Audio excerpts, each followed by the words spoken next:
할렐루야. 153 저녁기도 오신 여러분들을 주님의 이름으로 환영하고 축복합니다. 오늘도 귀하고 복된 이 시간 하나님께서 우리 가운데 만나주시고 또 우리 가운데 우리의 기도 가운데 응답하시는 놀라운 은혜의 시간이 되기를 간절히 소망하겠습니다. 먼저 하나님의 말씀 보겠습니다.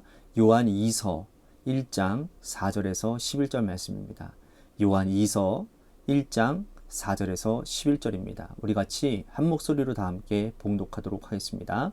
시작. 너희 자녀들 중에 우리가 아버지께 받은 계명대로 진리를 행하는 자를 내가 보니 심히 기쁘도다.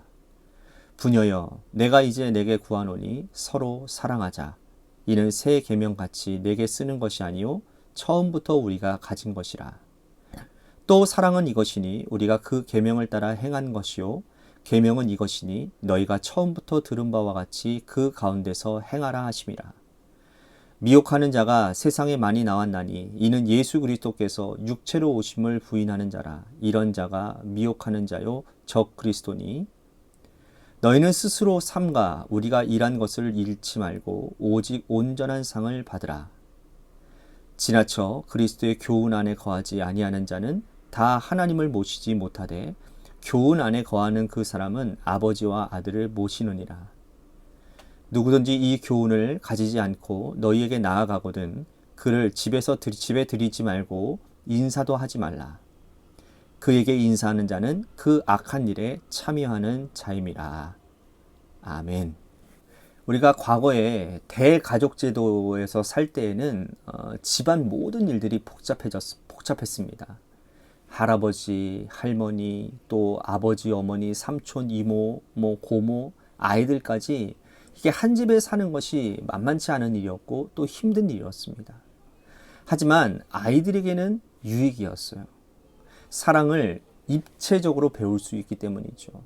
어머니의 사랑은 각별하고 특별합니다.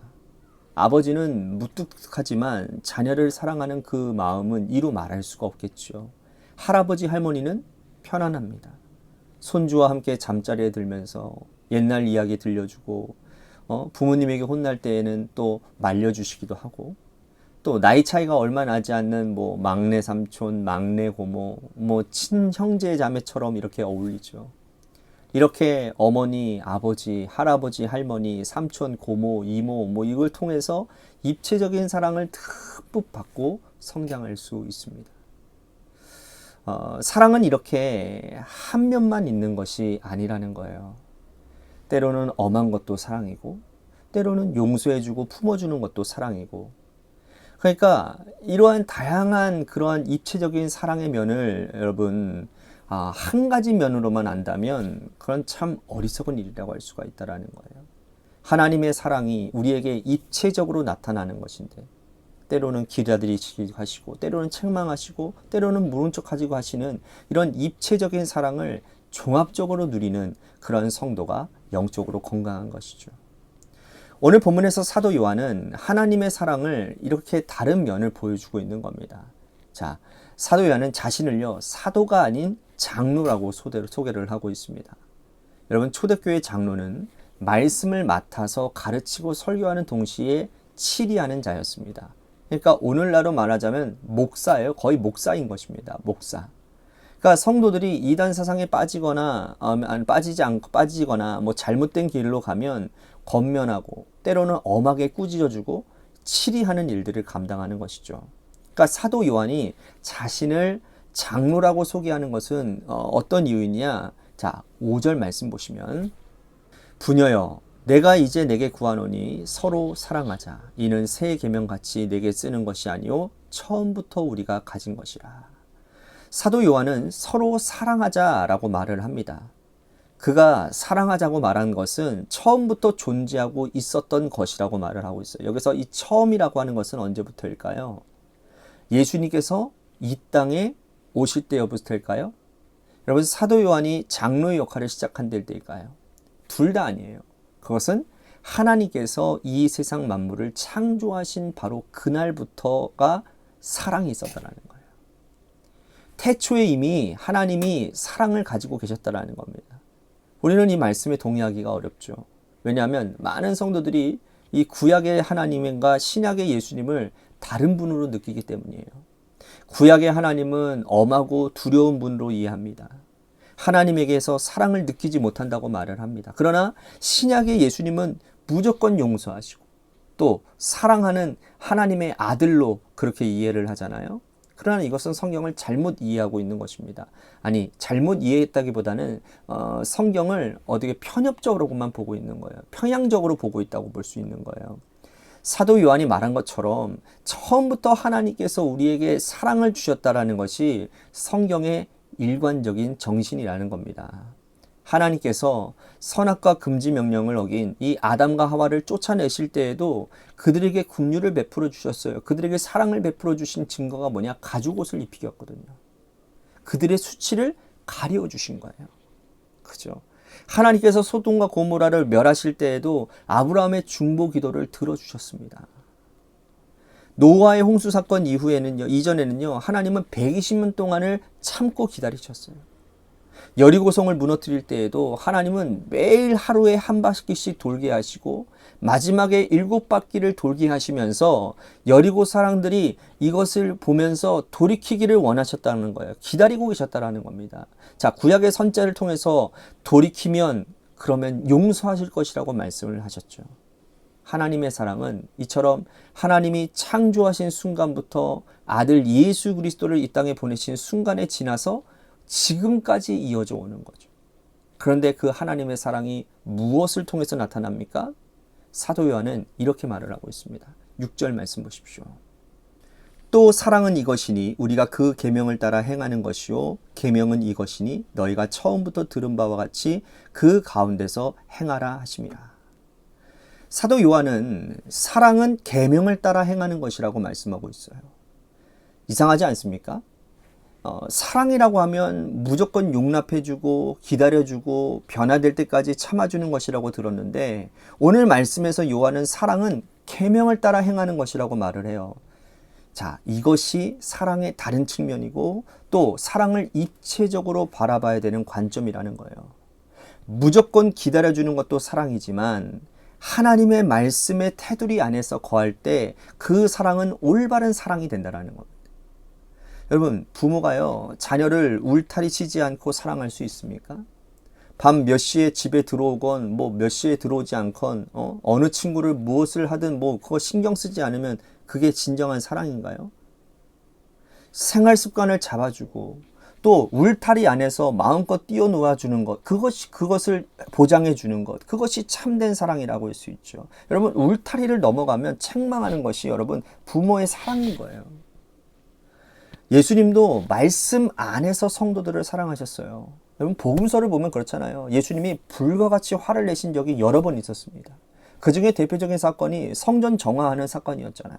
이 사건은 사람들 보기에 따라서 여러분 성전에서 난동 부리시는 것으로 볼 수도 있어요. 비둘기 파는 자, 양을 팔고 소를 파는 자들의 상을 엎으시고 그들을 내쫓으셨어요. 돈 바꾸는 자들의 상을 엎으셨습니다. 사람들은 뭐 저렇게까지 하는가? 그렇게 생각할 수 있어요. 하지만 예수님은 철저하게 말씀에 근거해서 행동하신 거예요.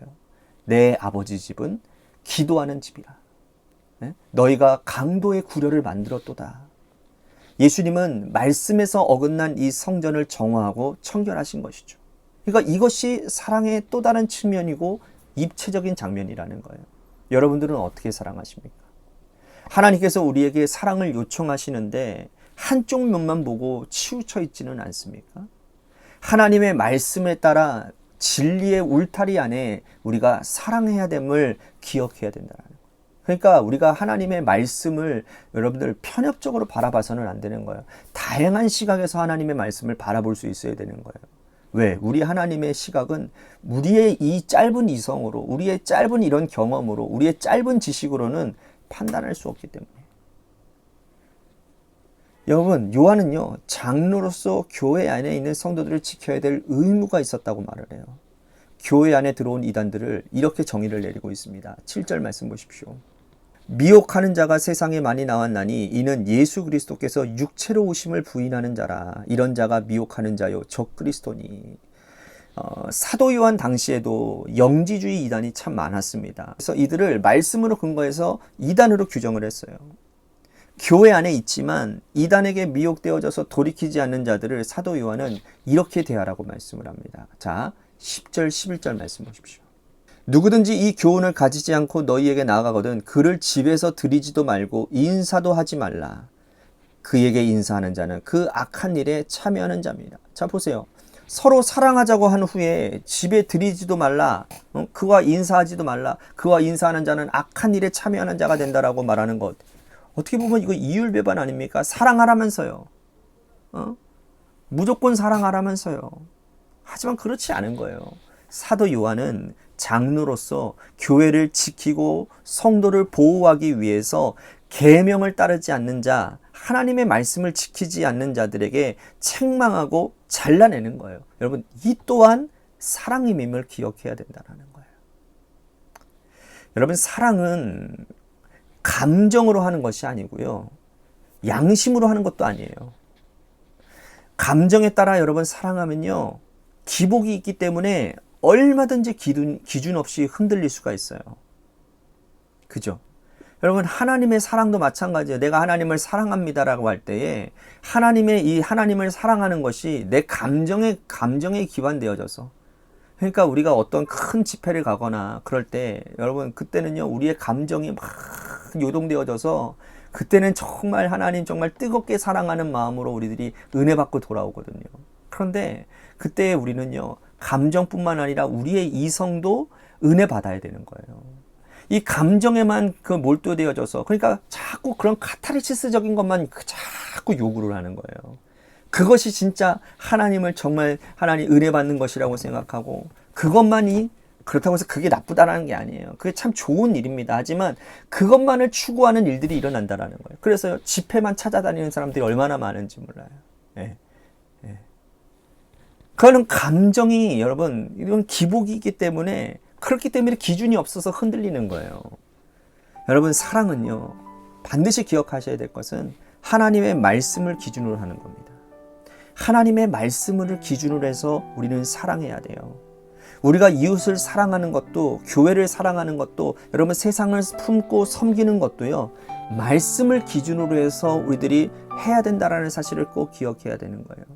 이 기준이 바로 설 때에 건강한 여러분 우리의 공동체 생활이 가능한 것이고, 또 이 땅 가운데 교회됨이 구별되어질 수 있는 거예요. 세상과 다른 사랑의 본질이, 말씀을 통한 그 사랑의 본질이 드러남으로 인해서 교회는 사랑을 이렇게 하는 것이구나, 정말 구별됨이 드러나게 된다는 것이죠. 간절히 바라옵기는 오늘 우리들이 이 말씀을 생각하면서 우리 이렇게 기도했으면 좋겠어요. 하나님, 내가 너무 하나님을, 또한 하나님의 사랑을 편향적으로 바라보지 않기를 원합니다. 내가 알고 있는 것만, 그것만이 하나님이 아니라 내가 모르는 하나님을 인정할 수 있는, 그 하나님을 폭넓게 바라볼 수 있는 그 눈이, 그 마음이 열려지게 하셔서, 그래서 나에게 무슨 말씀을 하셔도 내가 그 말씀에 아멘이 되어지고, 또 주님이 그 말씀을 통해서 나에게 이렇게 사랑을 베풀라 하실 때에 그 주님의 사랑을 내가 받아들일 수 있는 그런 마음, 그러한 중심, 그러한 기준이, 그러한 눈이 열려지게 하여 주시옵소서라고 우리 같이 기도했으면 좋겠습니다. 또 한 가지, 우리 교회를 위해서 간절히 기도합시다. 하나님이 세워주신 주님의 몸된 교회가 주님의 뜻 가운데 온전히 바로 설 수 있는 귀한 은혜가 있게 해달라고 우리 같이 기도했으면 좋겠습니다. 또 한 가지, 우리 육신의 질병으로 고통당하시는 분들 많이 있습니다. 지민석 형제님과 또한 우리 박우자 권사님, 이상권 지사님, 또한 김순환 권사님을 위해서도 기도해 주시기를 바라고, 마지막으로 우리 차별금지법을 위해서도 기도해 주시고, 여러분들의 삶의 자리와 여러분들의 자녀들을 위해서 기도하시다가 시간 돌아가시기를 바랍니다. 노래 끝날 때까지 우리 같이 합심하여 기도하도록 하겠습니다. 기도하시겠습니다.